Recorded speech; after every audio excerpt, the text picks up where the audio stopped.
अंकुश जायसवाल का भी रुख कर लेते हैं, मुंबई से हमारे साथ मौजूद हैं। और अंकुश, राजू श्रीवास्तव का माया नगरी से, मुंबई से बहुत गहरा नाता रहा है।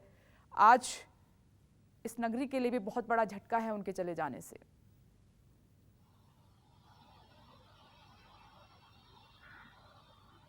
जी बिल्कुल सही कहा। ना सिर्फ मुंबई माया नगरी बल्कि पूरे देश के लिए एक झटका है, क्योंकि राजू श्रीवास्तव एक ऐसे शख्सियत है जिन्होंने अपना अगर उनके सफ़र की भी बात करें तो शुरुआत उन्होंने कानपुर से की। पूरी जो उनकी पढ़ाई लिखाई थी वो कानपुर में हुई। परिवार वाले चाहते थे कि वो सरकारी नौकरी में काम करे, लेकिन राजू श्रीवास्तव का सपना था कि वो लोगों को हंसाए और इसी में उनकी रुचि थी।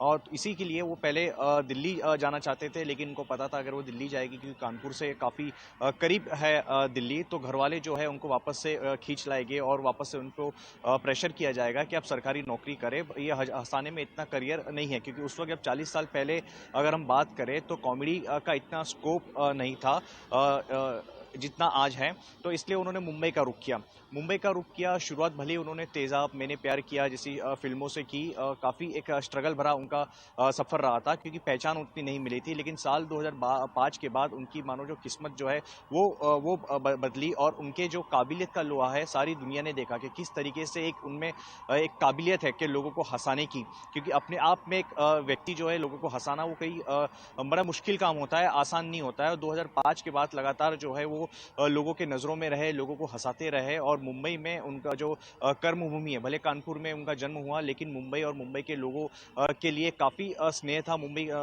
के लोगों ने भी उनको काफ़ी स्नेह और प्यार किया। तो एक काफ़ी स्ट्रगल भरा सफ़र रहा, कानपुर से दिल्ली, दिल्ली से मुंबई। और जब राजू श्रीवास्तव चले गए तो ना सिर्फ मुंबई के लोग बल्कि पूरे देश के लोग रो रहे हैं कि आखिर कैसे हो गया। और इतने कम उम्र में, जैसे कि सुनील पाल जी जिक्र कर रहे थे कि इतने कम उम्र में, और ये जिस तरीके से उनकी मौत हुई है वो काफ़ी दुखद हुई है। अंकुश, कॉमेडी के किंग थे वो, क्योंकि ऐसा कोई नहीं है जो उनकी कॉमेडी पे हंसा ना हो। कहते हैं कि मुंबई में उनका अलग तरह का स्ट्रगल था, और वहाँ पर 2005 का आप जिक्र कर रहे हैं, लेकिन जितने भी बड़े फिल्म स्टार हैं, कई फिल्मों में भी वो नज़र आए, सबके दिलों में उन्होंने एक अलग जगह बनाई है। खुद तो उन्होंने अपने करियर को ऊंचाई तक पहुंचाया ही, लेकिन वहाँ पर जो स्ट्रगल कर रहे थे और जो कॉमेडी में अपना भविष्य तलाश रहे थे, उनको भी उन्होंने कई मौके दिलवाए हैं।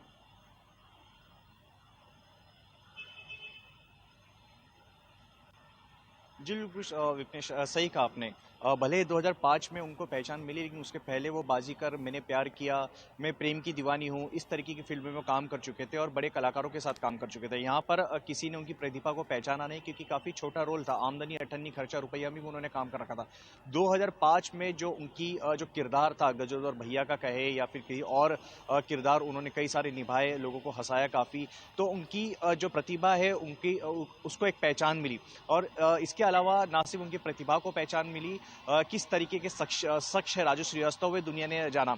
राजू श्रीवास्तव खुद स्ट्रगल करके एक मुकाम तक पहुंचे थे, तो अच्छे तरीके से जानते थे कि स्ट्रगल क्या होता है, किस तरीके से लोग जो है वो फेस करते हैं। मुंबई आते हैं, महंगा शहर है, रोजाना स्टूडियो के चक्कर काटते हैं, डायरेक्टर प्रोड्यूसर के प्रोडक्शन हाउस के चक्कर काटते हैं। तो इन दिनों खर्चे ज़्यादा होते हैं, जीवन यापन का भी सवाल पैदा होता है। तो उसको किस तरीके से लोगों को सपोर्ट किया जाए, इसके लिए भी राजू श्रीवास्तव जानते थे, क्योंकि खुद उस दौर से गुजर चुके थे। इसलिए जो भी व्यक्ति मुंबई आता था और राजू श्रीवास्तव को लगता था कि इसमें प्रतिभा है, इसे प्रमोट करना चाहिए, काफ़ी अच्छा टैलेंट है, ये हो सकता है कि काफ़ी हुनर जो है इसको तराशने की ज़रूरत है, इसको थोड़ा सा और पुश करने की ज़रूरत है, तो उसको राजू श्रीवास्तव काफ़ी मदद करते थे।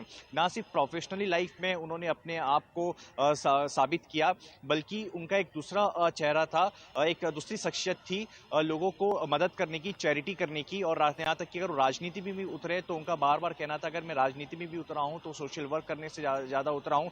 टिकट देने के बाद भी वो चुनाव नहीं लड़े, उनका एक ही मकसद था राजनीति में उतरने का, ताकि उनको पोर्टफोलियो ज्यादा मिले। कि अमिताभ बच्चन से उनका एक अनोखा रिश्ता रहा है, उनकी आवाज़ उनको बहुत पसंद थी, उनकी आवाज़ में वो कॉमेडी क्या करते थे, और खुद अमिताभ बच्चन भी उनसे हमेशा इम्प्रेस रहते थे। उनकी आवाज़ उनको बहुत पसंद थी, इसीलिए अक्सर उनको कॉमेडी करते हुए, अमिताभ जो शहंशाह हैं, उनकी आवाज़ में कॉमेडी करते हुए राजू श्रीवास्तव को आपने कई जगह पर देखा होगा। सभी हमारे साथ बने हुए हैं। नमस्कार, मैं हूं मानक गुप्ता। अगर आपको हमारा ये वीडियो पसंद आया हो तो इसे लाइक और शेयर जरूर करें, और हाँ, हमें सब्सक्राइब और फॉलो करना ना भूलें, ताकि आप देश और दुनिया की कोई खबर मिस ना करें। तो जुड़े रहिए हमारे साथ और देखते रहिए न्यूज़ 24।